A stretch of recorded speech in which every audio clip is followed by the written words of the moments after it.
आज आपण उरलेल्या भातापासून मस्त अशी भन्नाट रेसिपी बनवणार आहोत, जी चवीला खूप छान लागते. कधी-कधी काय होतं, भात उरतो, मग त्याचं काय करायचं याचं टेन्शन येतं. तर मग असा हा स्नॅक्स तुम्ही बनवू शकता, मुलंही आवडीने खातील. तर इथे मी मोठ्या भांड्यामध्ये हा राईस काढून घेतल्यानंतर आपण घालणार आहोत एक मध्यम आकाराचा उकडलेला बटाटा किसून घालायचा आहे. किसून घातल्यामुळे कसं मस्त एकजीव होतो, त्यामुळे किसून घालायचं आहे. तर पूर्ण बटाटा मी किसून घेते.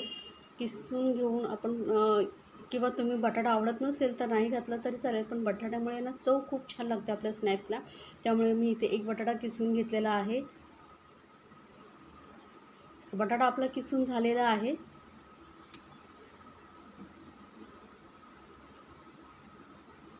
तर बटाटा किसून झाल्यानंतर यामध्ये आपल्याला काही हलके-फुलके साहित्य ॲड करायचं आहे.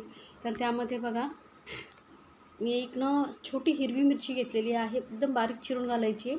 तुम्हाला तिखट किती हवं आहे त्यानुसार तुम्ही मिरचीचं प्रमाण कमी जास्त करू शकता.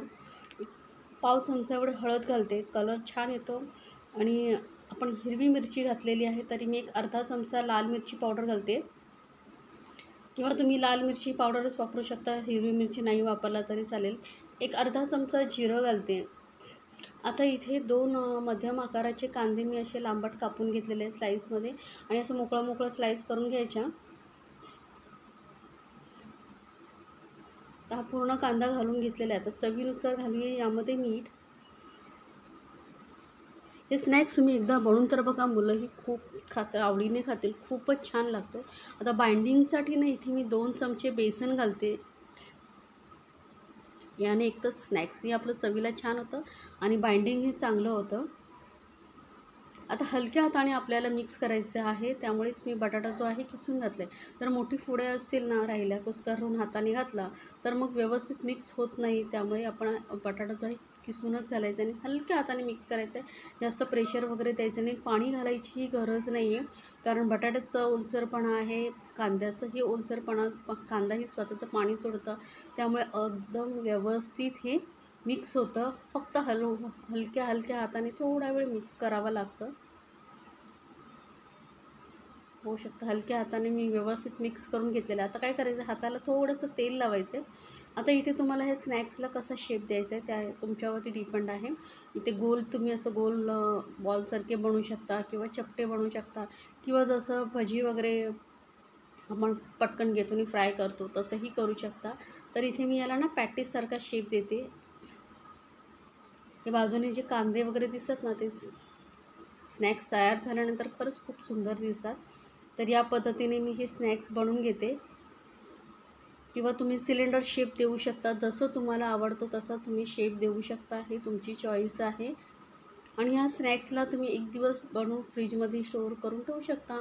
जेव्हा तुम्हाला फ्राय करायचं असेल तर पटकन फ्राय करून तुम्ही सर्व करू शकता. तर बघा, हे स्नॅक्स मी या पद्धतीने बनवून घेते. आपलं स्नॅक्स बनवून झालेलं आहे. आता काय करायचं आहे, आपल्याला याला फ्राय करायचं आहे, किंवा तुम्ही शॅलो फ्राय करू शकता, डीप फ्राय करू शकता. तर इथे मी डीप फ्राय करते. तेल चांगलं गरम पाहिजे, लक्षात ठेवा. गरम तेलामध्ये हे मस्त असे सोनेरी कलर येईपर्यंत तळून घ्यायचे आहेत. गॅस मध्यम ठेवायचे आहे, कारण कांदा थोडा फ्राय झाला तरच टेस्ट छान येईल. त्यामुळे मध्यम गॅसवरती मी याला कुरकुरीत होईपर्यंत फ्राय करून घेते. आणि यासाठी आपण घरातलं साहित्य वापरलेलं आहे, त्यामुळे तुम्ही ही झटपट बनवू शकता. राईस उरला तर तो आपण कधीतरी फोडणीचा भात, किंवा मग तो गरम करून खातो. त्यापेक्षा हे स्नॅक्स बनवून खाल्लात ना, तर चवीला खूपच छान लागतं. तर रेसिपी आवडली तर चॅनलला लाईक्स, कमेंट्स आणि सबस्क्राईब करायला विसरू नका. सोबतच बेल आयकॉनवरती नक्की क्लिक करा, म्हणजे माझ्या नवीन रेसिपीची नोटिफिकेशन लगेचच तुमच्यापर्यंत पोहोचेल. होऊ शकतं एका साईडने हलकेसे फ्राय झालेत, आपण पलटून दुसऱ्या साईडने फ्राय करून घेऊया. हे एका साईडने व्यवस्थित फ्राय झाल्याशिवाय याला उलटू पलटू नका. एका साईडने व्यवस्थित फ्राय होऊ द्या आणि मग दुसऱ्या साईडने फ्राय करा. तर मस्त असे गरमागरम कुरकुरीत हे स्नॅक्स तुम्ही कुठल्याही चटणीबरोबर, सॉसबरोबर सर्व करू शकता. चवीला एकदम अप्रतिम लागतं. तर बघू शकता मस्त कलरही छान आलेला आहे. थोडासा असा रेडिश कलर असा आलेला आहे. जसं भजीला वगैरे आपण कलर येतो तोपर्यंत तळतो, तसं हे तळून घ्यायचे आहे. बघू शकता गरमागरम हे आपलं स्नॅक्स तयार झालेलं आहे.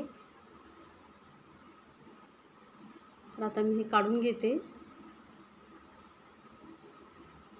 होऊ शकता किती सुंदर कलर आलेला आहे. असंच हे स्नॅक्स बाकीचंही मी फ्राय करून घेते.